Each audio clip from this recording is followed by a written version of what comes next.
So I wanted to read this from this author that I have, her newsletter I get. I don't know when she does it, but I don't think she does it every month, but I get this newsletter in my email. So she had written this little thing down because she was having a discussion with people on Threads. Of course, it's Threads. So this author is, I think she's mainly trad published, but she said she's going to be doing some indie published stuff too. So she says in here, the great historical romance cover debate continues, the waning of mass market and the loss of the clinch. Now the author is Lydia Lloyd. So she says, last week in the debate over the state of historical romance covers ignited again on Threads, the catalyst was Christy Carlisle's new cover for the second book in her Princes of London series, which will be published by Avon in March. The cover for The Scoundrel and the Siren is illustrated, which is hardly unusual these days for historical, but the real controversy here was that the first in the series was a traditional clinch. Danny at Overflowing Shelf articulated both the displeasure of historical readers at this change and the nuances of this dissatisfaction really well. Check out the illustrated book 2 cover below. So I'll show you the cover. I will say what, not only is because the cover is different, but I will say for me, one of the things that annoys me the most whenever a trad publishing changes things up is when they do it mid-series or in a series. I hate that. So because the first book was a regular clinch cover, now the second book is one bigger book. So it's now, instead of a mass market, because they're not doing mass market anymore, they're now doing, regular paperbacks. So not only is it going to be a different size, so it's not going to match the series, but you're doing a totally different style of the cover. That's another reason why people don't like it. Not because it's a cartoon cover, but because it's different than what it originally was. That's where people get annoyed. Now, they've done this over the years where, say mid-series, you'll see an author, there's a change all of a sudden. Like I have books where you can tell throughout the years what they've done to change the covers. Like one author I have where you have a clinch cover, and then the next cover I have for that author when it comes to her publication dates is like a regular like discrete cover, and then you flip it open and then you get a step back, and then there'll be like how many books in that collection where there'll be step backs, and all of a sudden it's like, oh, they're not doing step backs anymore, and then they go back to like these regular like sexy covers and stuff. So they've done that over the years, but the main thing that they haven't done is they haven't changed the sizing of the books. So not only is that annoying because now we don't have mass markets, and so mass markets used to be cheaper, and now you have to pay more for this book, so now you're having to pay more. So that to me is like more of a bigger thing. I'm more annoyed with that. Now I have to pay more money for a historical romance book, and when it comes to traditional, this is why I said I've pretty much given up on trad publishing, because like unless it's like a backlist title, it's a different thing, but when it comes to anything new, I will not buy these. I will not buy these. So yeah, of course the cover to The Scoundrel and the Siren is different than the first book, and honestly, is it something that I would buy? Fuck no. Nope. So they showed you the first cover, and of course the first cover, like with the first book in that series, yeah, I like it. I like the cover, but I will say it's a little bit different than how covers used to be. These are, I would say, less sexy, less sexy. I mean, now obviously the guy's showing like half his chest and all that stuff. Okay. But, when you go and look back at like old school, like Joanna Lindsay or something like that, those were definitely more sexual, They've definitely tamed down the covers. But there's still always going to be people who are going to complain and say, I don't like people on the cover, So, yeah. So she says, after taking in the discourse, it is pretty clear why this shift has happened, despite it being quite an awkward thing for a series to make this kind of change halfway through its publication. Sarah McLean noted on Threads that Avon is no longer doing mass market paperbacks after January 2026. And that piece of information is, I suspect, essential to what is going on here. I think it's part of it. Like I said, I think it's definitely part of it. At least for me, it's part of it, because now they're jacking up the prices for these books. Now you can't get like a regular mass market for like $8.99. Now you're having to pay like $15.99, $16, $20, around there, for this. So it costs more money. So there's going to be less people who are going to be buying this because they can't afford it. They can't afford that price hike. I think it could be a big factor for sure. But I don't think it's the only thing. Book 1 in this series came out mass market, but that now won't be an option for book 2. Like I said, it definitely is a huge factor, because I don't want to say size queen, but like I when it comes to my books, I like them to all match, like at least when it comes to book size. I don't want my mass markets mixed in with my paperbacks. And it's like when they went and did the Max Market, which I actually like the Max Market ones. They were a little floppier, easier to, hold, less likely for you to crease the spines and stuff like that. So they should have just stuck to their guns and stayed with the Max Market. Those were a little better. Now, if they want to make them slightly taller, like there are some J.R. Ward books that I own. Some of them are regular mass market books, and then there are some that have gotten taller, but they still are smaller than regular paperback books. So I think they could have went with that instead of like taking out like mass market completely.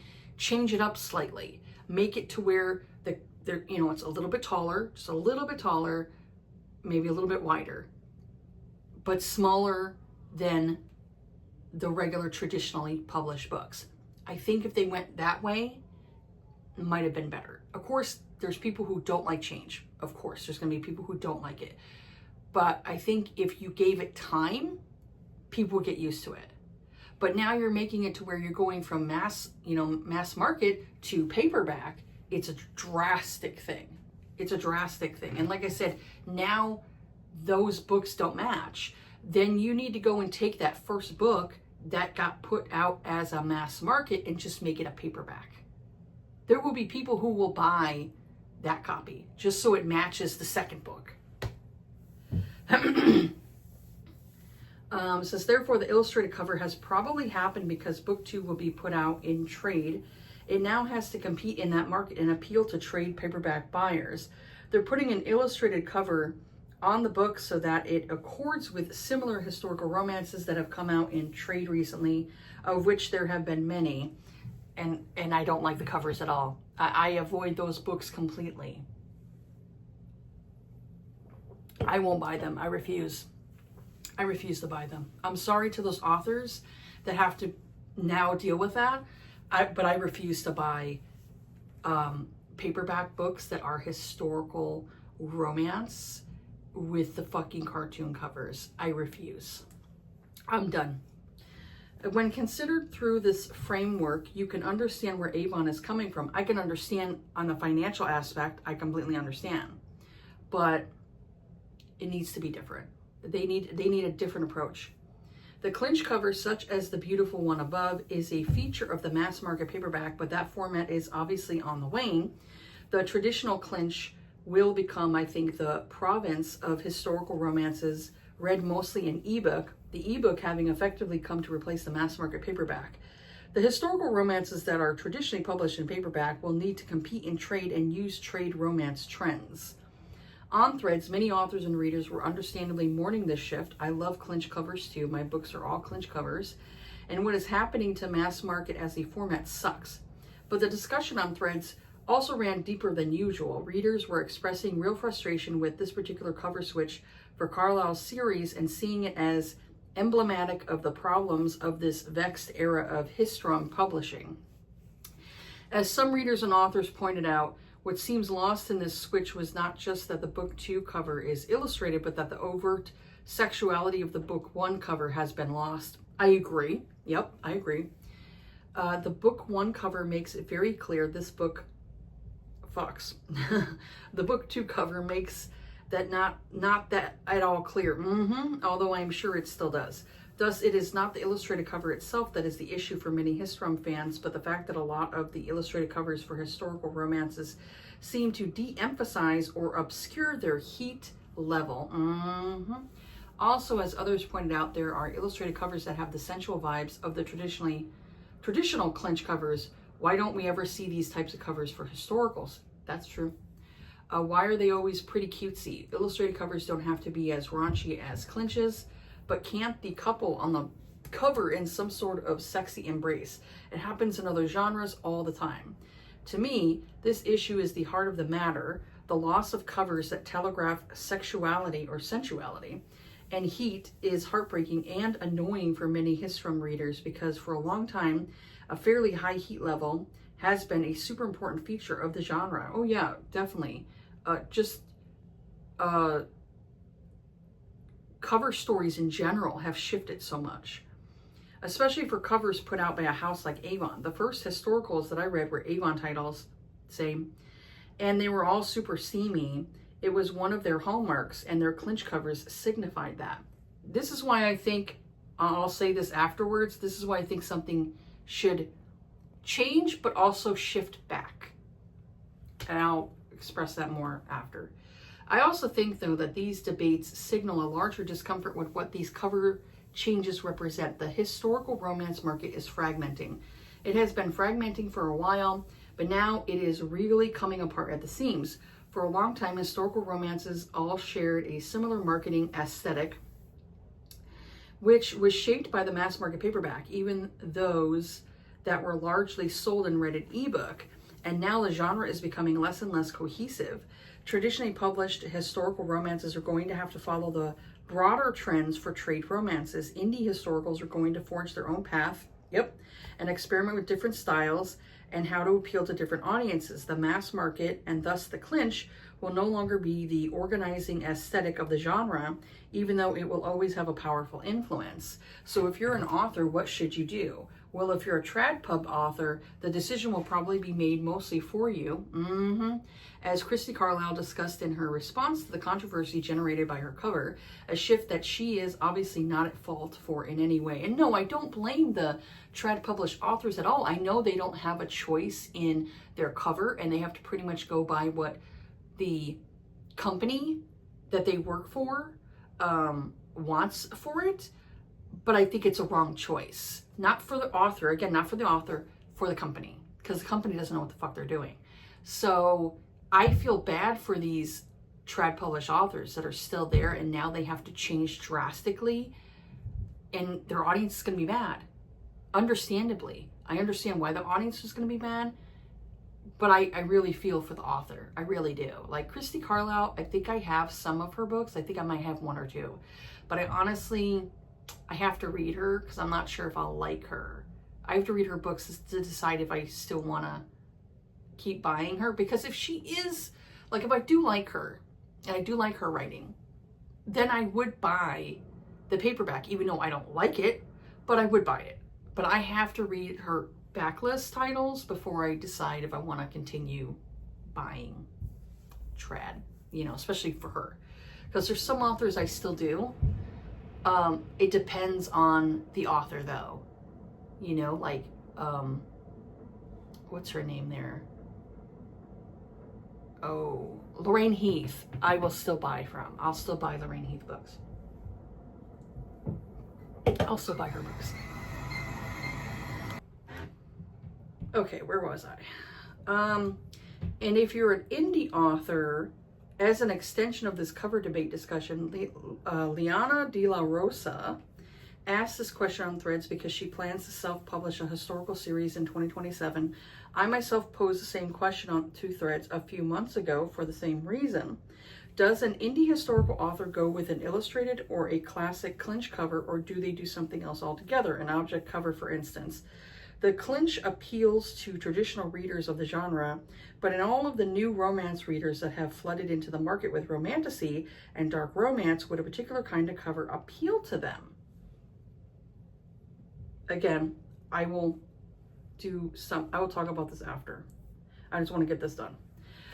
This question gets at the issue of multiple audiences, real and imagined, for historicals. There are the traditional readers of the genre who can have a tendency to want the genre to look and feel as it always has. I understand. Not that these readers are at all a monolith, or that this is true of all of them. Then there are established historical readers who want to see the genre change and grow in particular areas, more diversity in all ways, new spins on time-worn sexual dynamics, etc. This is me, and I suspect most on Threads having this discussion. And then there are the romance readers who are not already historical readers, but who Histrom authors very much want to woo. The desires and or potential desires of these three audiences can conflict, as authors indicated in response to my Threads post weighing in on the discourse. As an author myself, I can attest to the fact that appealing to all three at once is almost impossible. Oh yeah, for sure. You're never going to appeal to all of them. Never going to appeal to all of them. It is basically impossible. Someone's always going to have a critique, always complain. And then there is the reality that to grow and thrive, historical romances need to bring in new readers. I could definitely agree with that. We can't just disregard the potential third audience. I just think, and many agree with me, that the trad pub approach of marketing historicals to contemporary rom-com readers isn't the only way to bring in a new audience. I don't think it's the right approach, because that's a different audience altogether. I don't think some people who like contemporary, who like more today's time, they don't want to go back in history.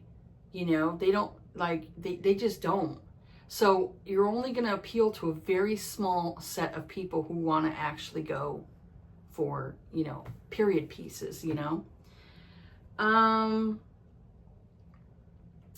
am going to be self-publishing a historical romance series in the near future, and so I've had to answer this cover question for myself, and what I learned in doing so is that, unsurprisingly, the chosen cover depends on the author and the book, but I think the heat level of the book is a key, maybe the key factor to consider.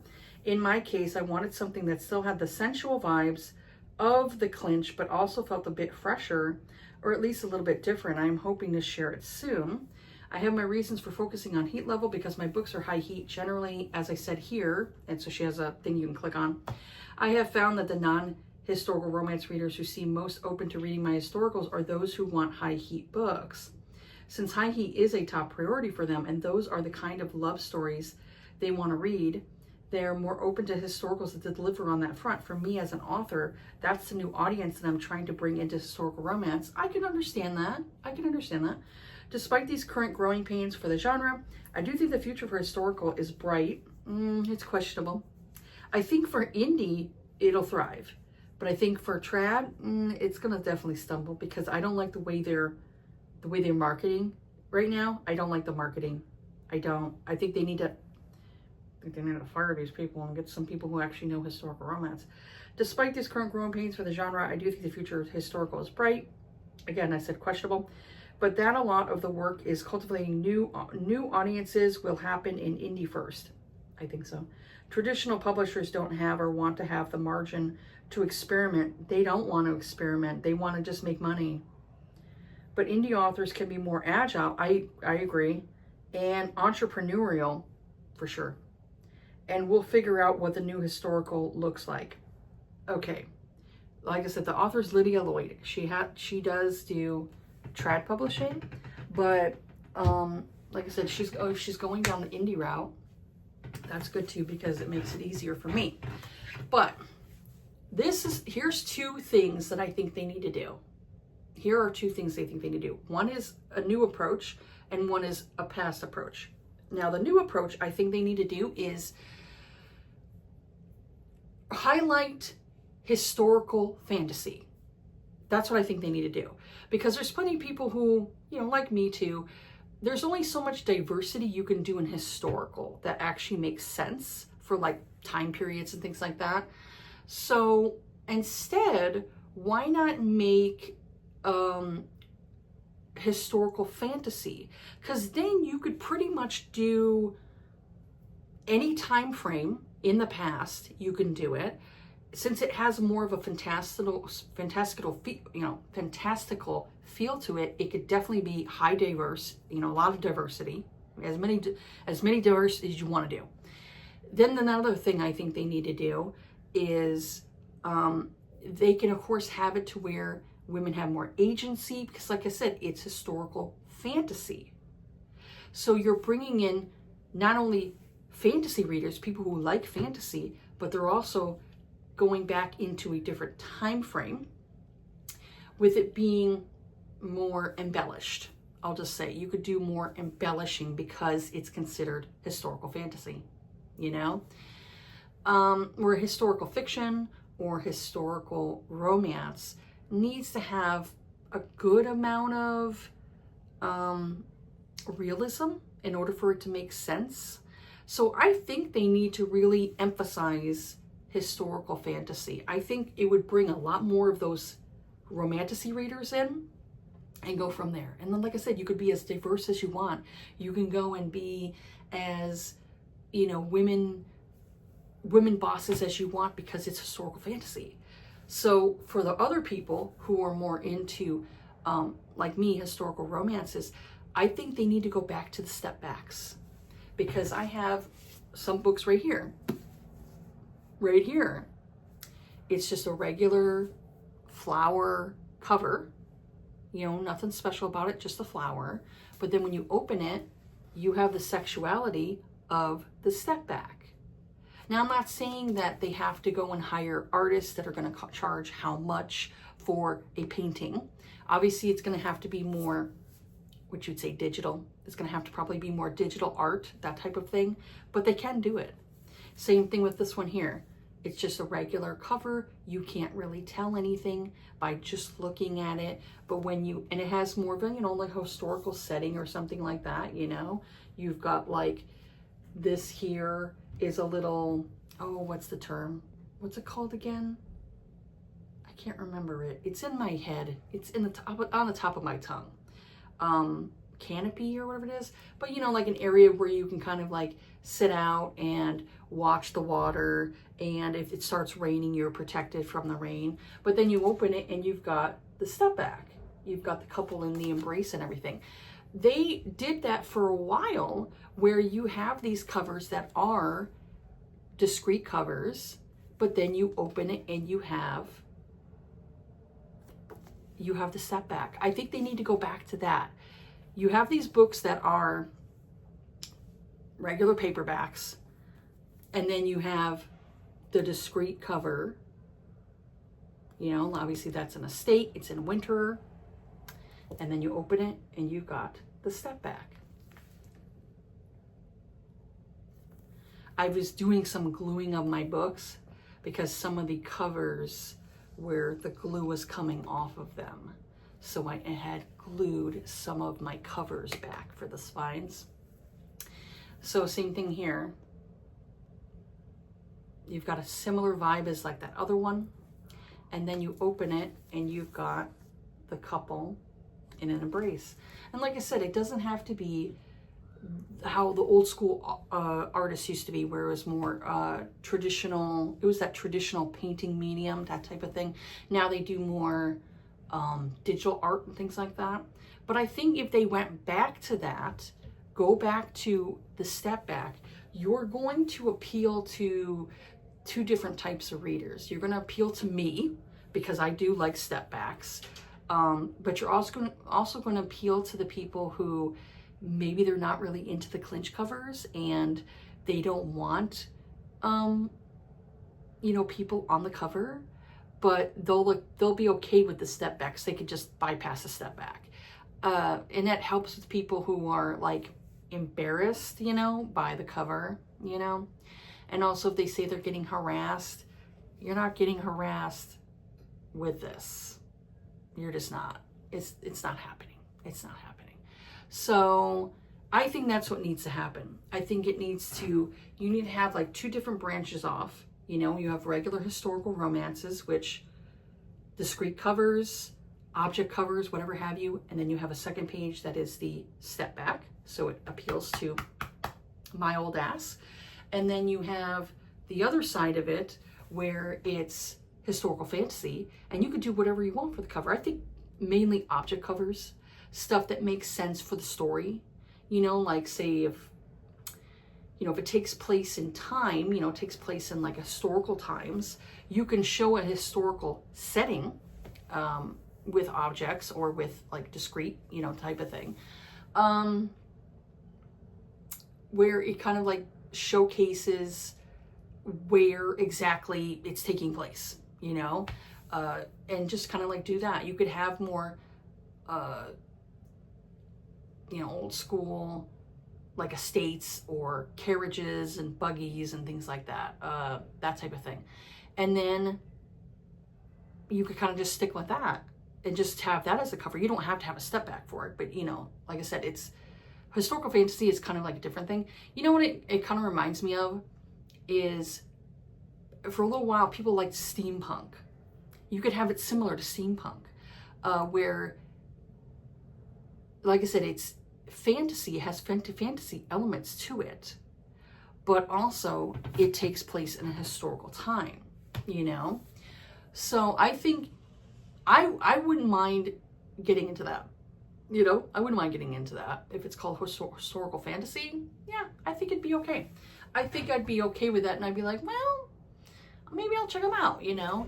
And those, you know, you could have some authors go down that route, and then you could have the other authors who still like to write the way they write, you know, go down the other route, you know, and have it to where, you know, the books are paperbacks, but like I said, you have discrete covers with step backs in them, and then you could still tell the heat level with that step back.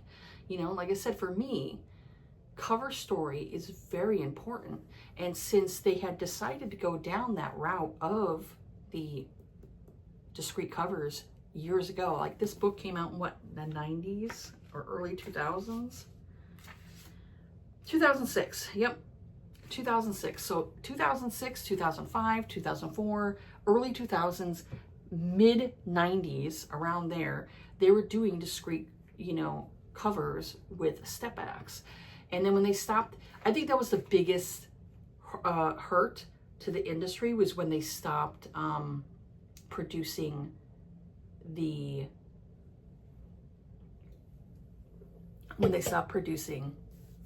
step backs. I think it really hurt the industry. And they decided to do the regular covers. And like I said, there's going to be readers out there who don't like people on the covers. That's why I said it. You're killing basically two birds with one stone. You're doing the discrete covers, so all the people out there who don't like the clinch, who don't like the people on the covers, you're giving them what they want. But then you're giving me what I want, with the step back, with the sexiness on the second page. You know, even if they say they didn't want to do it for a second page, maybe the back page. Make it the back page. I've seen that too. You know, instead of like having it to where the reader's like, well, I don't want the step back, you know, like they don't want like this here. Make this in the back. Make it in the back. That's another idea that they can do. And I think that would solve a lot of issues. and it make it to where it would introduce more readers to the genre. I mean, look at, there was that one, Deep End by Ali Hazelwood. The cover was just like a regular, I didn't really think it was like anything sexy or anything like that. But when you opened up the cover, you saw that there was like this couple in like an embrace in the pool. Do that, except a little bit better. Like when it comes artistically, they need to hire better artists for trad, because the artists are a lot to be desired. I'll just say that. There's some artists I don't think they do their best, you know?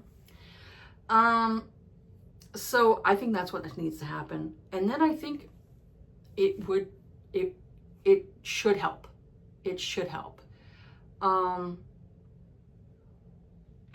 Also, you have to, people follow trends.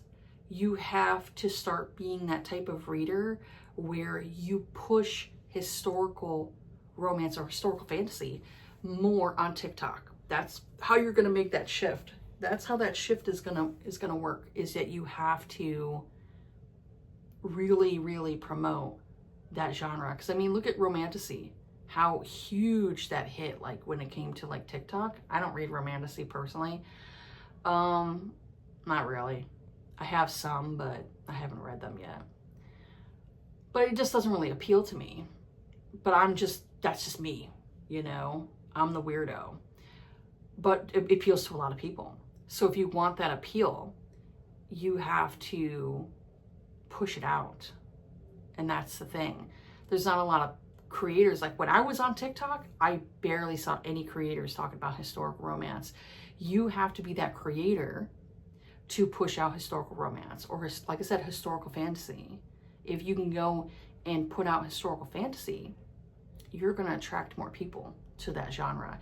And there might be people who delve into historical fantasy that might decide they want to check out historical romance. I mean, I've seen this girl it's really young on Instagram, and she's collecting all of the old school romance covers, like stuff from Joanna Lindsay and all these other ones. So I'm like, oh wow. I'm like, there's actually someone really young who is attracted to these covers. So like I said, I think when you introduce the younger generation to like historical fantasy, that type of thing, you might have some that delve right into regular historical romances. And that's how you're going to pick it up too. You know, you just have to push it out there. You got to market it, you know, and if it's not marketed correctly, that's how it's going to die. So I think people need to market their books better. You know, the trad publishing needs to market the books better. And that's why I said, I think it would work if you brought back the, you know, step backs. Brought back the step backs. I think it would work a lot. But that's just me. That's my own personal opinion. Other people may disagree with me. That's fine. You could disagree. But I definitely think that will work better. It reminds me.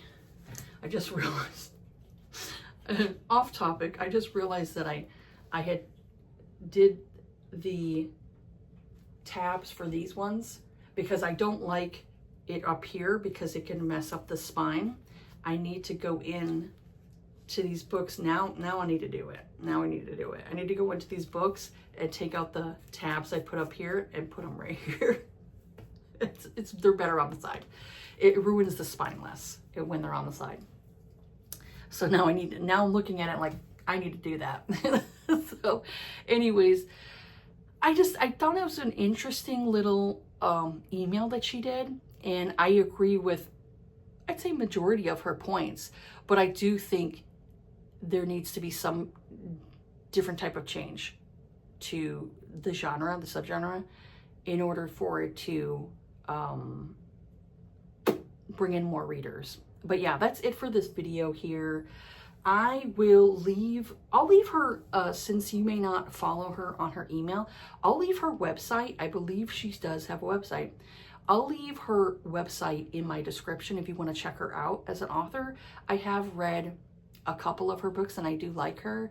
I need to get back into her books again.